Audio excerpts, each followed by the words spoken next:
Hi stackers, Regal Stacker here. I'm just doing a little background information on grading coins with regards to, you all know me anyway, you know, PF70.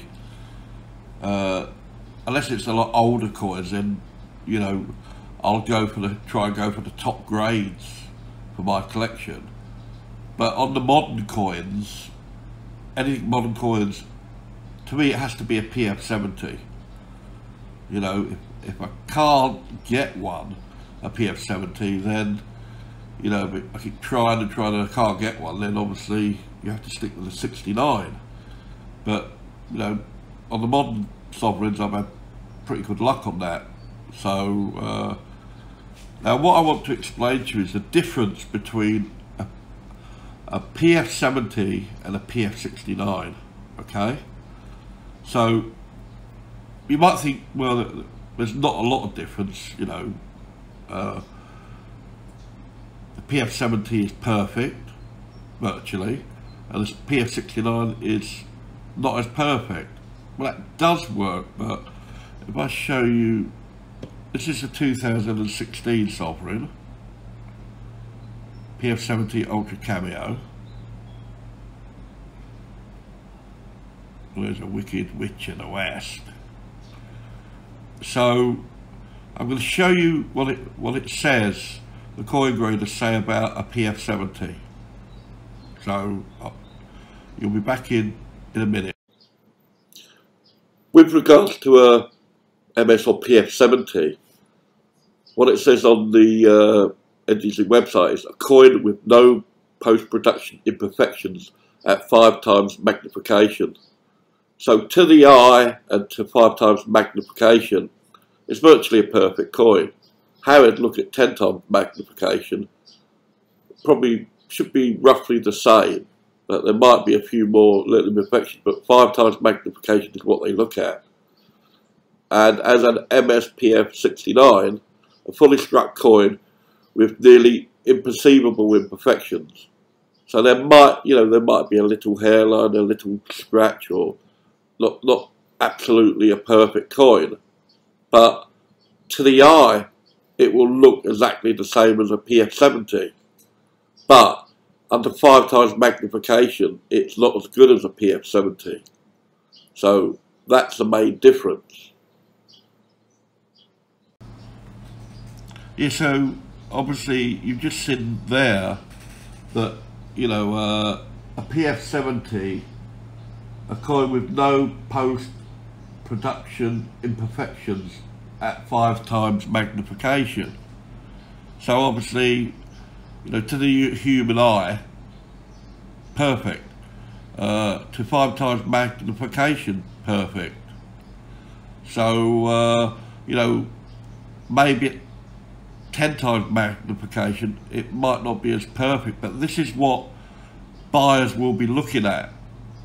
Okay, they will be looking at, you know, the PF70 obviously is the best that they are graded, but you know, you'll see on with jewelers and coin collectors where they get the eyeglass out and they will look deeply into the coin, you know, to make sure it's pretty much perfect. Now this is just for modern. I'll explain about older coins, pre-1930, you know, 1937, pre-1937s I'll do. But at the moment, we're looking at modern sovereigns. So, you know, this coin with 5 times magnification and you're normal looking at it through your eye is perfect. Okay? Then we'll go to the, again, you know, to the eye, you know, it looks exactly the same as a PF70, a PF69.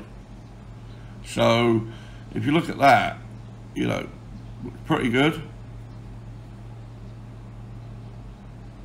And, you know, it is a great coin. But I'll show you again you've seen on what I showed you before about a PF69, okay, is a fully struck coin with nearly imperceivable imperfections. So there is something at 5 times magnification, there is something there that, you know, it might be a very slight hairline or something else, a little scratch, very little. So it's, to the eye it's perfect, but under 5 times magnification it is not perfect. So when you put these two together, if these were both the 2016 PF70 Ultra Cameo Sovereign, they were both in 2016, the PF70 would be worth more than the PF69. So you just got to look at how you value or what else you would do. So I'm going to go back onto the report I showed you before from NGC about how the grading tiers work, and tell you what grades are acceptable and what are not acceptable on modern coins. So I'll come back after putting up the chart. Let's take a look at other grades.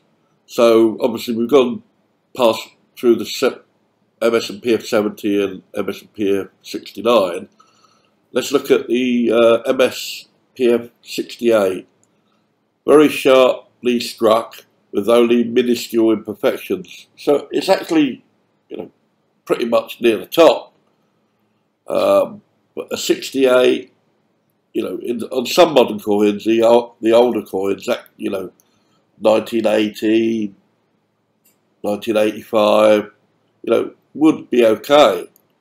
And obviously they're going to be less expensive than the 69 and 70s. And the 67, sharply struck with only a few imperfections. And again, you know, I would collect coins in that grade. Anything below 67, well, 68, I wouldn't collect unless I had to, but I don't see me going down that route. So why grade, you know, get these coins graded? Well, my idea is with 70s, if you can get a complete set of 70s, then there's not going to be many people that will have the full set, depending on what coins you buy. In the case of the sovereigns, you know, at the moment, the higher the grade, you know, I'm not looking at this for the next, this to be for like next year or the year, make a quick buck. This is for my daughter. So this can be 10, 20 years down the line where I might have to go and sell, or she might have to go and sell the coins to raise money for something. But at least you've got it there and you've got the best. So people will always be on the lookout for the best. So that's my point of view. You know, 69s are fine, they're virtually perfect, but 70s are the best. So please subscribe to my channel, click the bell button to get notifications of when I upload a video, and don't forget I always give away gold and silver, quite a lot. So keep stacking, people, keep collecting your coins, because the crash is coming and it's going to get nasty. That's Regal Stacker out.